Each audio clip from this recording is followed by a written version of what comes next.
పరిసరాల పరిశుభ్రతతోనే ఆరోగ్యవంతమైనటువంటి సమాజం సాధ్యమవుతుందని ప్రభుత్వ చీఫ్ విప్ జీవి ఆంజనేయులు అన్నారు. పల్నాడు జిల్లా శావల్యాపురం మండలం ప్రజా పరిషత్ కార్యాలయ ఆవరణలో నిర్వహించినటువంటి స్వర్ణాంధ్ర స్వచ్ఛాంధ్ర కార్యక్రమంలో ముఖ్య అతిథిగా పాల్గొన్నారు.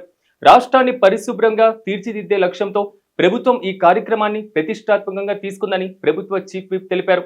అనంతరం పారిశుద్ధ్య నిర్వహణ కోసం కేటాయించినటువంటి ఎలక్ట్రానిక్ వాహనాలు, రిక్షాలను జెండా ఊపి ప్రారంభించి కార్మికులకు అందజేశారు. గ్రామాల్లో అహర్నిశలు కష్టపడుతూ ప్రజల ఆరోగ్యం కోసం కృషి చేస్తున్నటువంటి పారిశుద్ధ్య కార్మికుల సేవలను జీవి ఆంజనేయులు కొనియాడారు.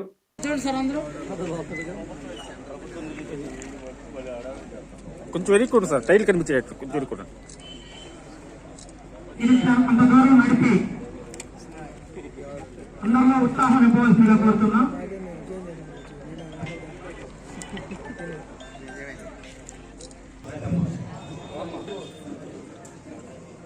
రాము కొంచెం వెనుకుండవా, రాము కొంచెం వెనుకుండవా.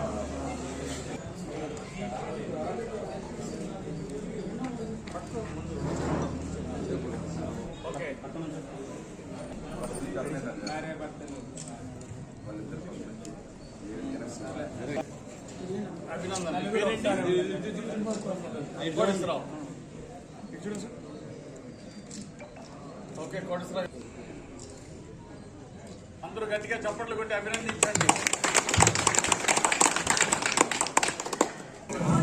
సార్ సార్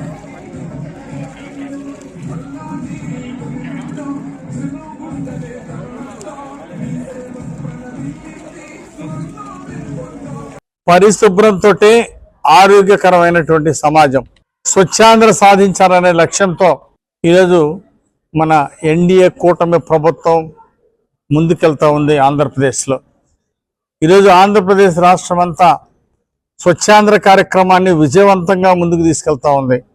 కారణం పరిశుభ్రంతో స్వచ్ఛాంధ్రప్రదేశ్ని, ఆరోగ్యాంధ్రప్రదేశ్ని సాధించాలనేది లక్ష్యం. ఆరోగ్యాంధ్రప్రదేశ్ సాధించాలంటే ముందుగా స్వచ్ఛాంధ్రప్రదేశ్ సాధించాలి. అందుకోసమే ఈరోజు స్వచ్ఛాంధ్ర కార్యక్రమం ద్వారా ప్రజల్లో చైతన్యాన్ని నింపుతున్నాం.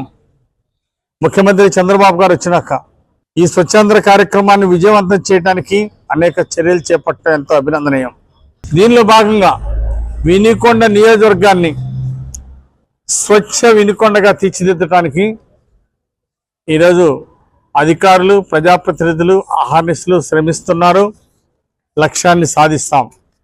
స్వర్ణాంధ్రలో భాగంగా స్వచ్ఛ వినుకొండ నియోజకవర్గాన్ని సాధిస్తాం. ప్రజల సహకారంతో పరిశుభ్రతను సాధిస్తే స్వచ్ఛాంధ్ర సాధిస్తాం. దాని ద్వారా ఆరోగ్య ఆంధ్రప్రదేశ్ సాధిస్తాం. ఈరోజు పారిశుద్ధ్య కార్మికులకు సన్మానం చేశాం. ఎందుకంటే వాళ్ళు నిత్యం కష్టపడుతూ పరిశుభ్రతగా ఉంచడం వలన, పారిశుద్ధ్య కార్మికుల వలన, వాళ్ళ బాధ్యతలు వాళ్ళు చేయడం వలన ఈరోజు ప్రజలకు ఎంతో మేలు జరుగుతుంది. పరిశుభ్రత ముందుకెళ్తా ఉంది. అందుకే ఈరోజు వారికి ప్రత్యేక సన్మానం చేయడం మాకెంతో అభినందన ఉంది. వైసీపీ పాలనలో 85 లక్షల టన్నులు ఎక్కడెక్కడ మున్సిపాలిటీలో, మేజర్ పంచాయతీలు ఎక్కడెక్కడ చెత్తా చెదారం అంతా వదిలేశారు. కారణం ఏంటండి? గతంలో వైసీపీ ప్రభుత్వం చెత్త మీద పన్ను ఎందుకు వసూలు చేశారు? చెత్త మీద పన్ను వసూలు చేసి ఆ చెత్తను ఎందుకు శుభ్రం చేయలేదు? 85 లక్షల టన్నులు ఎందుకు వదిలేసి వెళ్ళారు?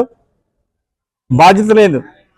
వైసీపీ ప్రభుత్వానికి ఆ రోజు బాధ్యత లేకుండా పోయింది. ప్రజల ఆరోగ్యం పట్ల చిత్తశుద్ధి లేదు.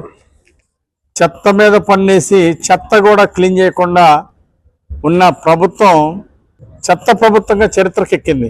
వైసీపీ పాలనలో 85 లక్షల టన్నుల్ని ఎక్కడికక్కడ మున్సిపాలిటీలో, మేజర్ పంచాయతీలో చెత్త చెదారం వదిలేసిపోతే దాన్ని ఈరోజు ఎన్డీఏ ప్రభుత్వం వచ్చినాక మొత్తం 98% మొత్తం కూడా శుభ్రం చేయడం జరిగింది. రేపు జనవరి 1 కల్లా 100% ఈ చెత్త చెదారం అంతా కూడా పరిశుభ్రం చేసే దిశగా ఈరోజు ఎన్డీఏ ప్రభుత్వం ముందుకెళ్తా ఉంది.